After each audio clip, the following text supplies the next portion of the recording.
E hoje estou aqui com a ilustre presença do também instrutor de sistema, professor de Tai Chi, professor de Aikido, que mais? Educador físico. Educador físico. Bom, ele vai se apresentar melhor com Flávio Hermann. Boa noite, Flávio. Boa noite, tudo bem? Prazer estar aí no projeto, os podcasts. Tenho acompanhado, acho bem legal, viu? Bem bacana. Bacana. Esse é o segundo podcast, na verdade, que você participa, né? Isso. Nós fizemos um lá atrás, lá no meio do ano. E, bom, para quem não assistiu aquele, fala um pouquinho de você, o que você faz, projetos que você está Bom, sou praticante de artes marciais aí há mais de 25 anos, né? Passei por várias, né? Kung Fu, aí treinei um pouquinho de Jiu, né? Com os amigos, Judô, mas as artes que eu sigo mesmo são o Aikido, né? Desde 2007, 2008, né? Hoje eu sou segundo Dan. O Tai Chi, que eu também treino aí desde o começo dos anos 2000, e o sistema, né? Sou instrutor e treino desde 2010. Além disso, eu sou educador físico, né? Sou professor, né, num curso de medicina de massoterapia, e eu dou aula da parte de medicina chinesa, shiatsu, filosofia dessas técnicas, né? E meu interesse pelas artes marciais veio, como muita gente já falou e sempre comenta aí, os filmes de Kung Fu, Bruce Lee, filme do Jack Chan, né? Depois veio lá o Seagal com Aikido. E eu sempre fui muito interessado nas artes marciais, não necessariamente na questão do embate físico, mas no desafio corporal, né? A corporeidade envolvida nas artes marciais e nessa filosofia por trás que eu acho bem interessante também, né? E aí, além disso, tem as especializações aí em acupuntura, em aprendizagem motora, biomecânica, e assim vai, né? Sempre estudando, a gente nunca pode parar. Isso aí. Bom, e o tema de hoje do podcast é espiritualidade nas artes marciais, né? Então nós vamos falar um pouco sobre qual a relação, né, das artes marciais com as religiões, com a espiritualidade.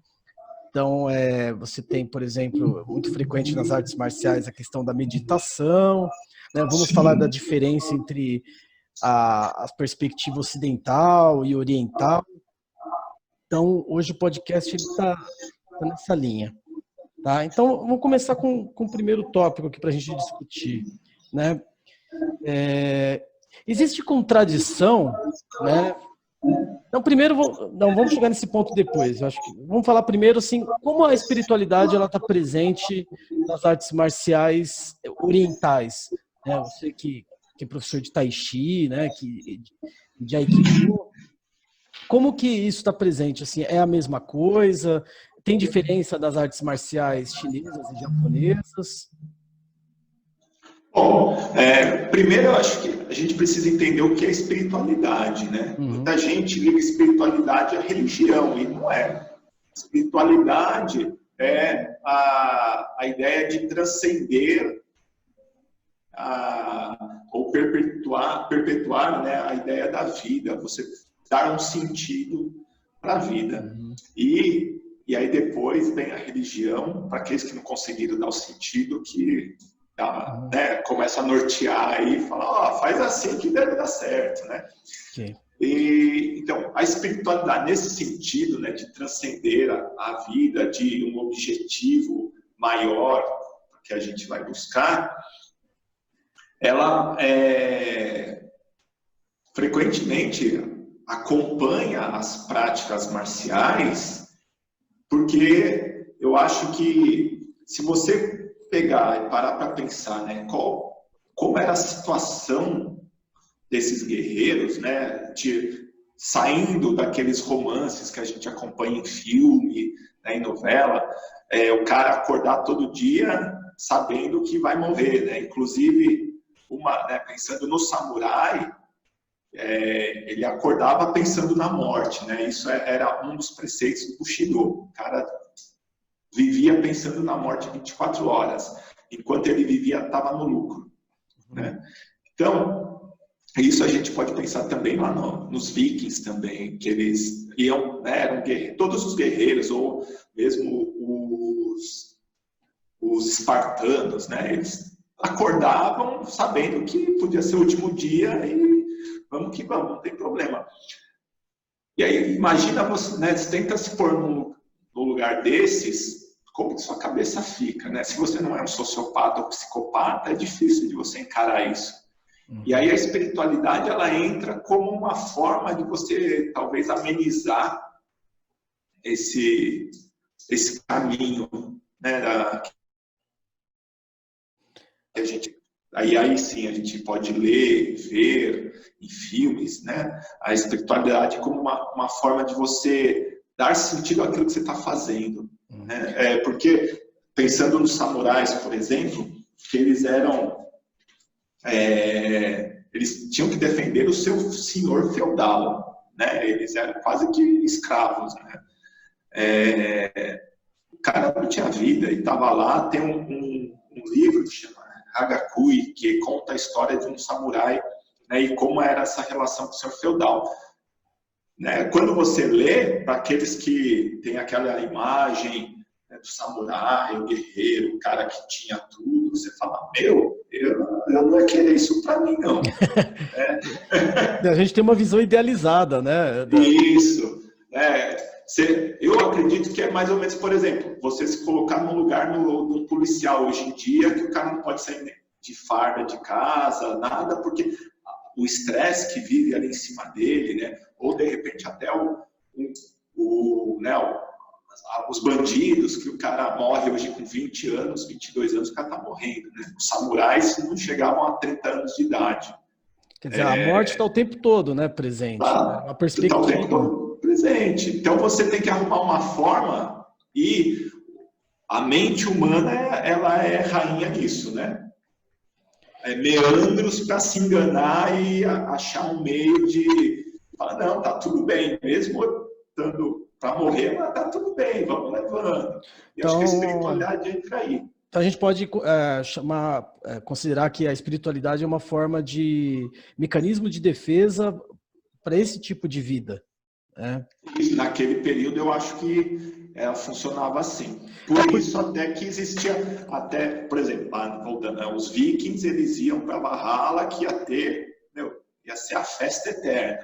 Aí tem os muçulmanos, tal, os mais radicais, que aí o cara vai ter não sei quantas virgens, sei lá, tal, depois da morte. O cristianismo, que muitos dos hoje santos eram guerreiros, né, soldados, tal. Aí você faz isso por algo maior, e aí a sua morte vai valer a pena.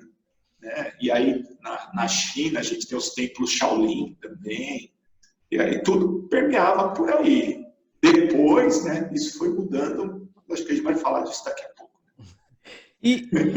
E qual que você vê diferenças entre, por exemplo, essa forma de espiritualidade, entendendo já a espiritualidade num conceito bem amplo, né, não só na religião institucionalizada, entre a espiritualidade japonesa e a chinesa, ou você acha que é uma continuidade?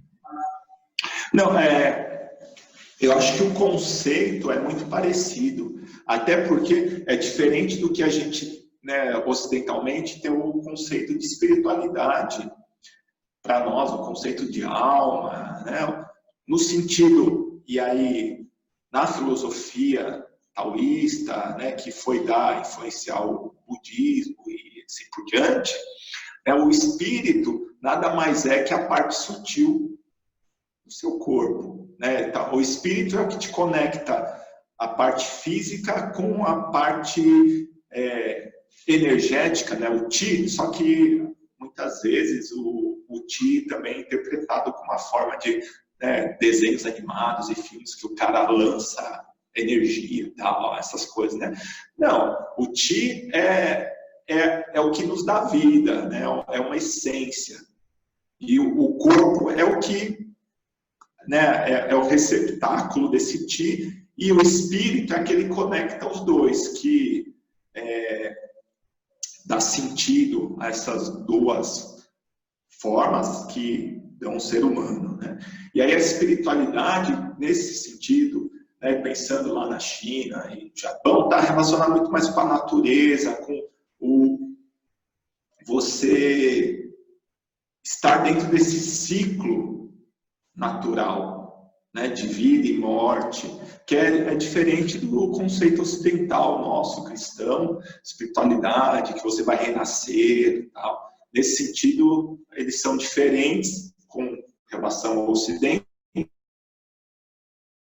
Entre China e Japão é muito parecido, por causa dessa proximidade com a natureza, com o natural. Então, Como, por exemplo, se a gente pensar lá no budismo, a Sansala, né, a roda da vida e assim por diante. Então, quer dizer, a mais similaridade, a diferença maior estaria entre as formas de pensar do Oriente, né, com a do Ocidente. Isso.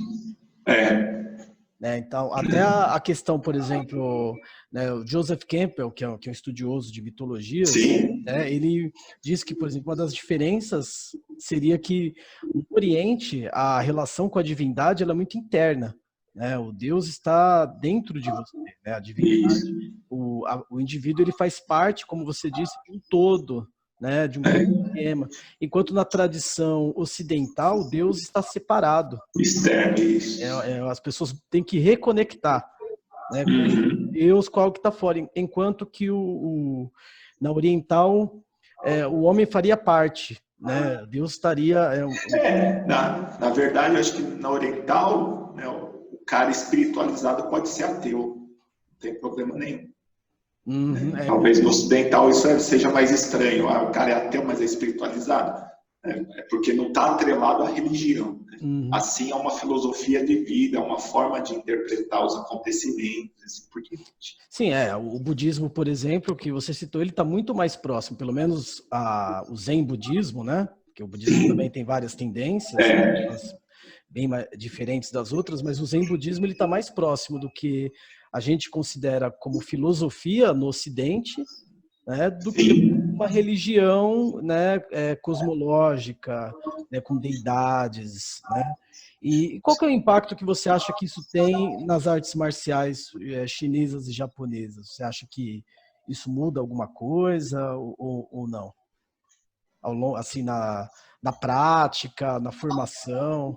Porque, por exemplo, o Aikido parece uma forma bastante espiritualizada de arte marcial. Inclusive, né, as outras, ou se ela é em essência assim?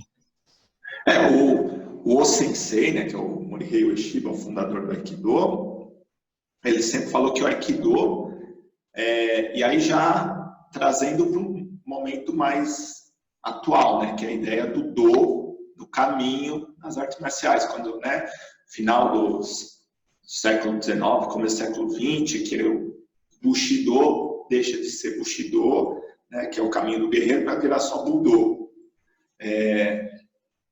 E aí sim, as artes marciais elas tomam outro sentido. E aí a espiritualidade também, ela faz muito mais menção a buscar o melhor de si, o melhor, né, humanizar mais a pessoa. Então, você passa a praticar essas artes marciais com o intuito de